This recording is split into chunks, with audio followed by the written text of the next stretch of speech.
Vous êtes toujours bien installés? Bien. Nous quittons la Russie et ses steppes glacées, les forêts profondes et Baba Yaga. Et nous nous rendons en Amérique du Nord, dans le district des Wabanaki, et plus précisément dans la tribu des Passamaquoddy. Mon Dieu, j'espère que ma prononciation est correcte. Nous voici donc dans une forêt tout aussi profonde et tout aussi glaciale que les forêts de Russie, avec des arbres immenses, une forêt si dense que l'on s'y perdrait, et où l'on peut se cacher sans aucun problème, mais qui abrite aussi son lot de dangers. Et quand l'hiver s'installe, se perdre dans une telle forêt n'a rien d'amusant. Vous pouvez croiser des animaux en hibernation qui ne vont pas apprécier.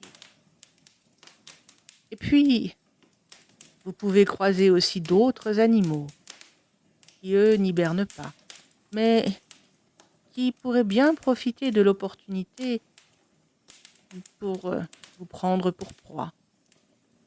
Mais la légende des Passamaquoddy nous parle d'un autre danger, d'un hiver et d'un froid encore plus grand que la saison froide. Et ce froid, ce danger est évoqué dans la légende du Tchéno.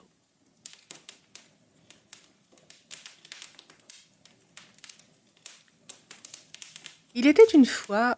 Non, je plaisante. Quoique, notre histoire commence durant un hiver particulièrement rigoureux.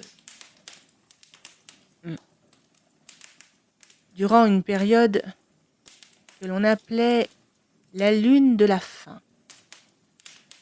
C'est dire. La lune de la faim est l'autre nom pour la pleine lune de la neige. La pleine lune de février. Cette pleine lune. Nous sommes donc en pleine période de Tchéno. Ne vous inquiétez pas. Il reste juste dans la légende. Enfin, je crois. Pourquoi la lune de la faim? Ah, parce que rien ne pousse au mois de février. Enfin, pas grand-chose. Du moins, à l'état sauvage. Et tous, hommes et animaux, sont anxieux à l'idée de leur prochain repas. Vont-ils trouver suffisamment? Y aura-t-il suffisamment pour tous? Vont-ils survivre?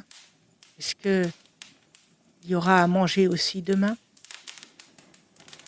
La nourriture est un véritable problème à cette époque-là, à l'état sauvage.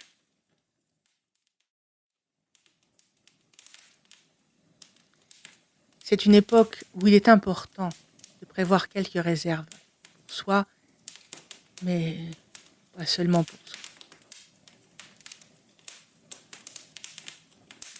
Nous sommes donc dans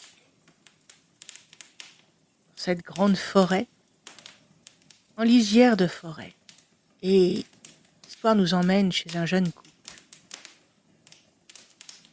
Une année où la neige était si abondante qu'elle étouffait presque tous les sons. Au creux d'un petit vallon, ils avaient construit leur wigwam, en cuir et en écorce. Lui était un trappeur, et il était doué. Il faisait aussi peu de bruit que les pattes d'un oiseau. et elle s'occupait de la maison et de la cueillette. Et tous deux s'occupaient du feu. Ils prenaient grand soin de ne jamais laisser s'éteindre. L'hiver passait lentement, plus rude que d'habitude, mais ils étaient sages, prudents et prévoyants. Ils ne manquaient de rien. Et si le besoin s'en faisait sentir, ils étaient capables de dénicher les maigres ressources supplémentaires qu'ils pouvaient avoir besoin dans la forêt toute proche. L'histoire pourrait s'arrêter là. Tout va bien dans le meilleur des mondes. Mais les histoires n'aiment pas quand le bonheur est trop parfait. Et donc, un soir, alors qu'ils dînaient assez frugalement d'une soupe et d'un gruau, un cri retentit dans la forêt. Un cri que personne, absolument personne, ne veut entendre. Pas un cri de bête. Non, non, non. Et encore moins celui d'un homme. Aucune gorge ne peut émettre un tel son. Un cri surnaturel, monstrueux, du genre qui vous glace le sang dans les veines, même si vous êtes assis auprès du feu. L'homme et la femme se regardèrent et parlèrent d'un seul souffle. Tchéno. Ils connaissaient l'existence du Tchéno, bien qu'ils ne l'aient jamais croisé. Un homme qui a laissé la haine, la cupidité ou encore la solitude dévorer son âme, à un point tel que son cœur s'est transformé en un bloc de glace, dur comme pierre. Cet homme-là perd peu à peu toute apparence humaine et devient petit à petit un monstre, le monstre qu'il est déjà à l'intérieur. Il grandit, devient un géant aux dents de pierre, et sa peau n'est désormais plus qu'un mélange de boue des arbres qu'il arrache sur son passage. Le trappeur regarda par l'ouverture du wigwam. Peut-être s'était-il trompé.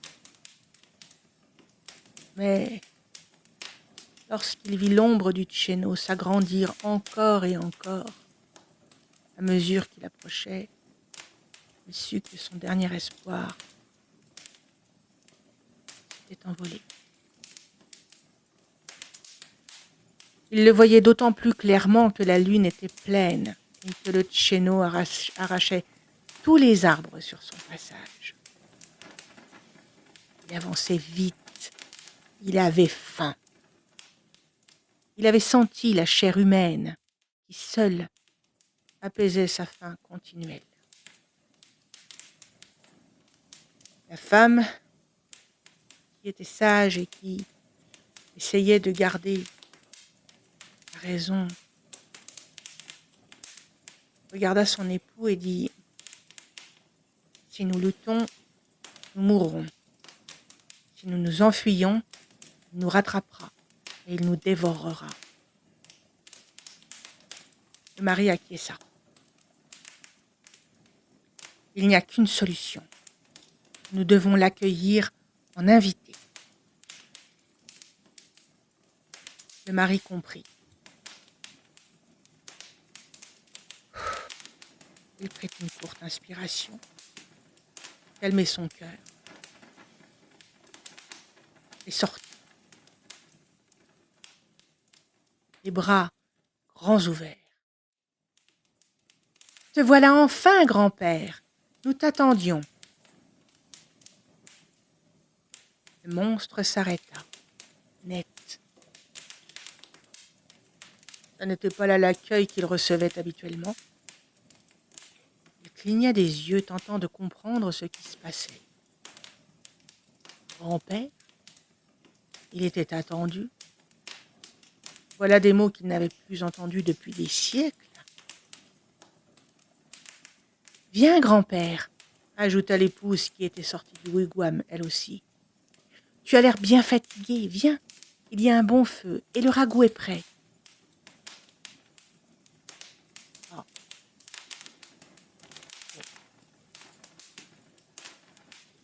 Le tchéno suivit le couple à l'intérieur, si haut que sa tête frôlait le sommet du wigwam. Il dégageait une odeur pestilentielle, insupportable, encore amplifiée par la chaleur. Mais le couple ne broncha pas.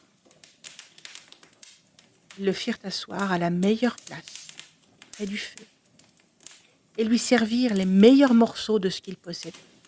Un vrai repas de fête. Le tchéno grogna.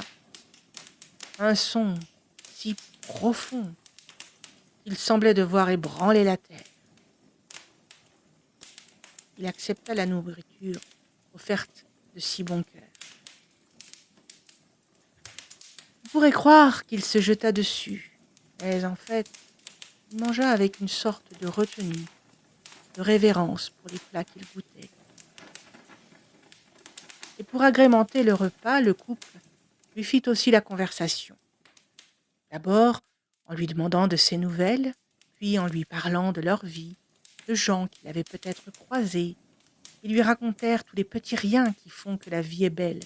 Un joli coucher de soleil, une aube cristalline, les quelques animaux facétieux, la rivière, les baies, les oiseaux, le plaisir de se retrouver chaque soir autour du feu, avec le sentiment des tâches accomplies.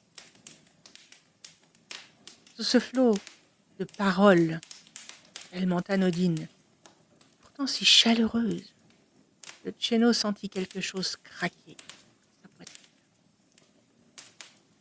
Ils parlèrent ainsi toute la nuit, somnolant parfois un peu à tour de rôle. Il ne fallait surtout pas laisser le tchéno livré à lui-même. Au matin, le mari lui dit « Grand-père, tu es couvert de poussière et tu dois être bien fatigué. Je vais préparer une cabane à sudation pour nous deux. Cela me fera du bien à moi aussi. » L'homme savait que si le tchéno refusait, c'en était fait de lui et de son épouse. Le tchéno savait que la chaleur était son ennemi. Mais il accepta. L'offre était faite si gentiment. Le mari construisit donc rapidement une petite cabane de sudation. Ils y placèrent avec son épouse des pierres brûlantes et le trappeur versa l'eau chaude sur les pierres. À l'intérieur, le tchéno se mit à gémir. Il avait mal. La glace à l'intérieur de lui luttait. Le jeune couple entretenait la chaleur en apportant des pierres chaudes et en versant de l'eau. « Grand-père, il faut chasser le mal de tes os. Allons, plus chaud !» Le tchéno s'effondra sur le sol, vaincu. Le givre avait quitté ses os. Et soudain, dans un dernier sursaut, il vomit un morceau de glace, gros comme le poing d'un enfant, et plus dur que la pierre. Le trappeur se précipita, attrapa le morceau et le jeta dans les pierres brûlantes où il finit par s'évaporer. Chut!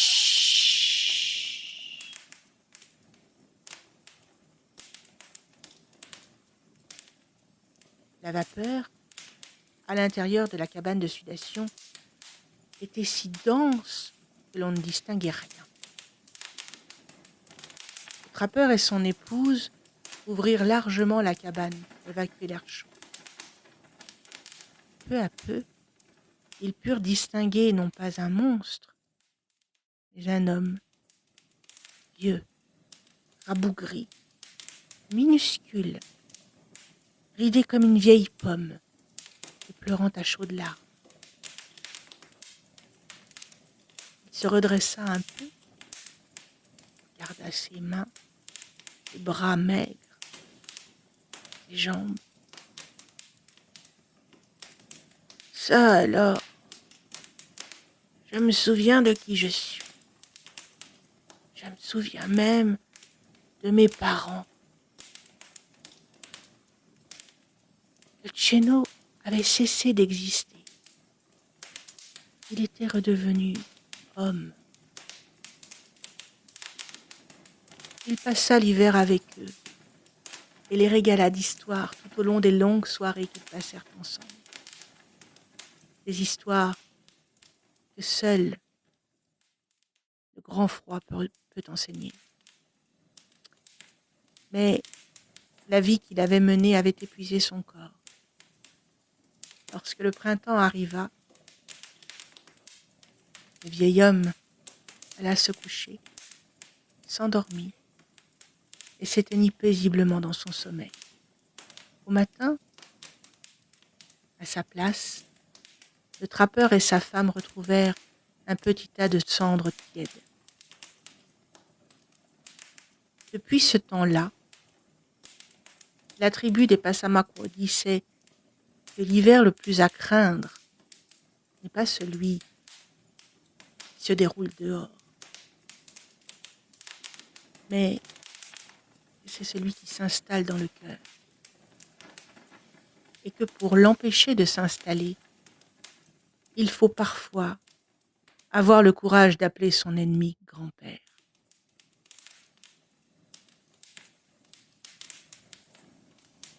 Voilà, deuxième conte est terminé. J'espère qu'il vous aura plu. N'hésitez pas à me dire si vous préférez Vassilissa ou le Tchéno.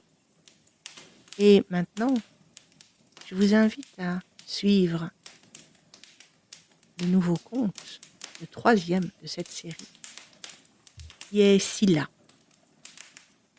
Silla, la cosmogonie inuite.